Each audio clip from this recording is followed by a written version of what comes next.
resurrection. But we also gather to remember and to give thanks for the life of Frederick Carl Smith.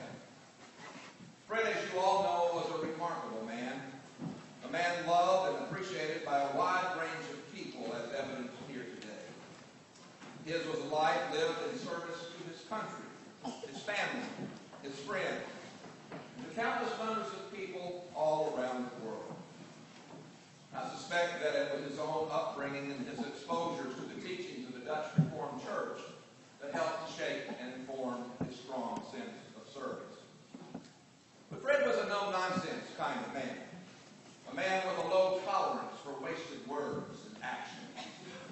He had a way of sizing things up and cutting to the chase so that everyone around him knew what he thought and why he thought it, and in most cases, why they should think it as well. To the uninitiated, this might sound like a rather boastful, arrogant sort of man, but nothing could be farther from the truth. You see, Fred preferred to work quietly and behind the scenes, helping others to do their jobs more efficiently and effectively, rather than seeking the limelight for himself. In other words, he took his work seriously without taking himself so seriously. It helped that Fred had a great sense of humor. That, coupled with his work ethic, helped to endear him to many, many people. You see, Fred genuinely loved people, no matter what their station was in life, and it showed. He reached out to others in a very personal and winsome way, engaging nurses and aides and wait staff right alongside of generals and ambassadors and heads of state. Fred had a zest for life that was contagious. He was a bit of a sports fanatic, and he enjoyed being outdoors. He enjoyed baseball and running marathons and playing tennis and simply hiking around in the woods. And I have it on fairly good authority that he tended to be a bit competitive. So much so that he even managed to turn the normally more mundane sport of shuffleboard into something of a spectacle. You'll want to ask the family about that if you don't know it already. Now, as most of you know, Fred was also a loving and devoted family man. Peggy and Tiffany and Tammy were the loves of his life. He adored them, and he showered them with affection in many different ways as they did for him. And it was that kind of give and take that led him to experience many new things in his life, some wonderful and, well, some not so wonderful, at least for him. This was certainly true when it came to the animal world. I'm thinking here about a willful horse named Pepper and a winsome dog named Bodie. Well, I could go on, but there are others here today with more interesting and first-hand knowledge of Fred. So allow me to welcome General Sheehan and Mr. Grizel and Dr. Haas to the pulpit to help us recall some of the attributes of Fred that we will long cherish.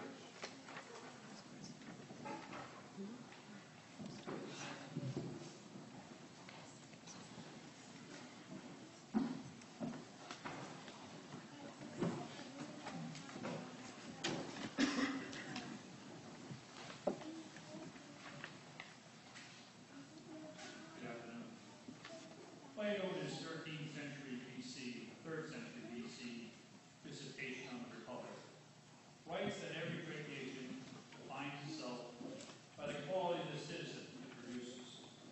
It is not the general or the politician who defines societies, rather the man of integrity and justice.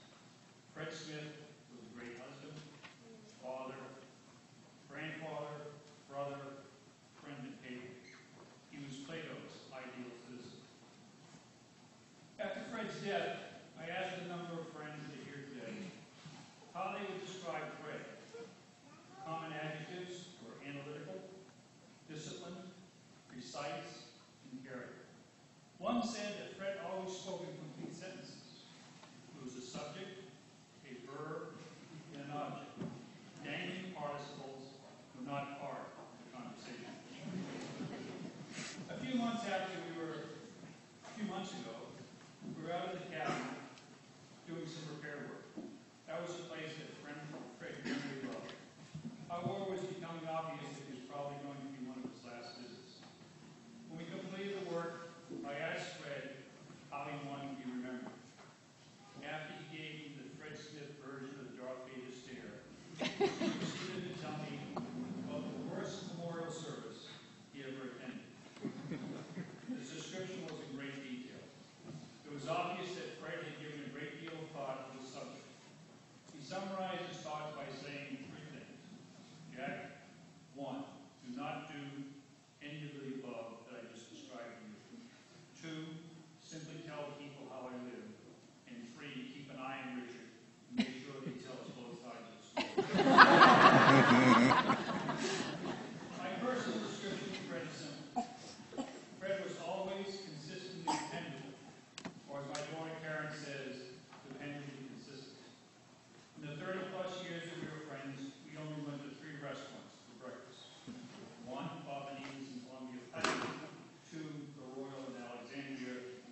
gathering looks like a tapestry of America, with Fred as the common gold thread.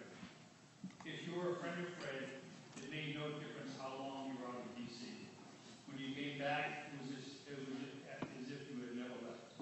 You were invited to breakfast or to dinner at Fred and Teddy's. But I need to tell you, there were rules associated with these events.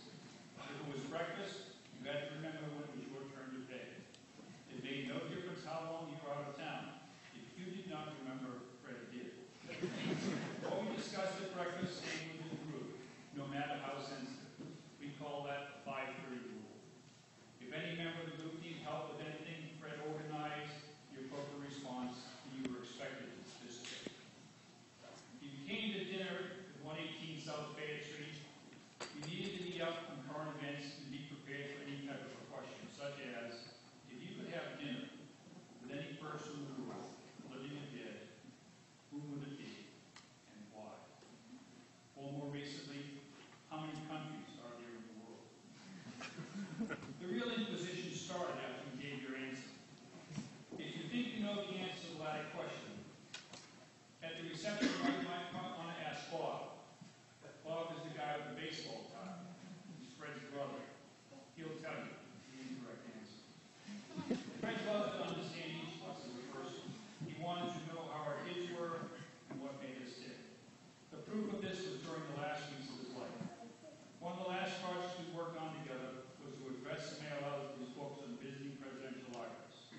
In that book, Fred wrote a personal message to every recipient.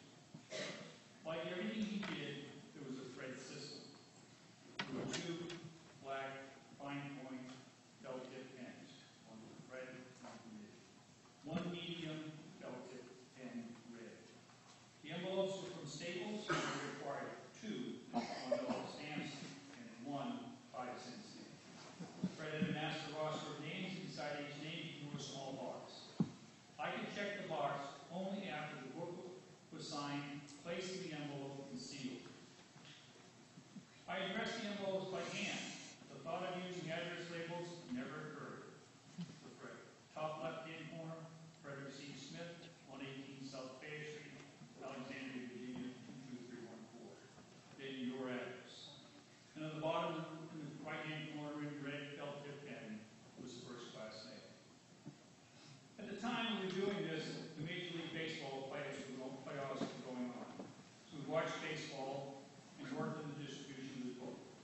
The process that I would complete is that I would complete an envelope, hand it to Fred, and tell him the name of the person. Fred would take a few moments to reflect on you as a person and his relationship with you. Once he completed his inscription, he talked about each of you in a very loving and thoughtful way. Each person in this room held a special place in Fred's heart. Because of his declining health, we would only complete a limited number at any one time. So his attention turned to the game on TV. The announcer would say something about the Phillies, and Fred would say, "We need to get Fox Fallon over here for the next Phillies game." If a question came up, we did not know a baseball question came up, we didn't know the answer, we would call David Berteau. How many of you know what Ron Washington's Major League batting average was? He was a shortstop. David does. Cousin Jim, who lives in St. Louis, was called on at all hours to give us inside scoop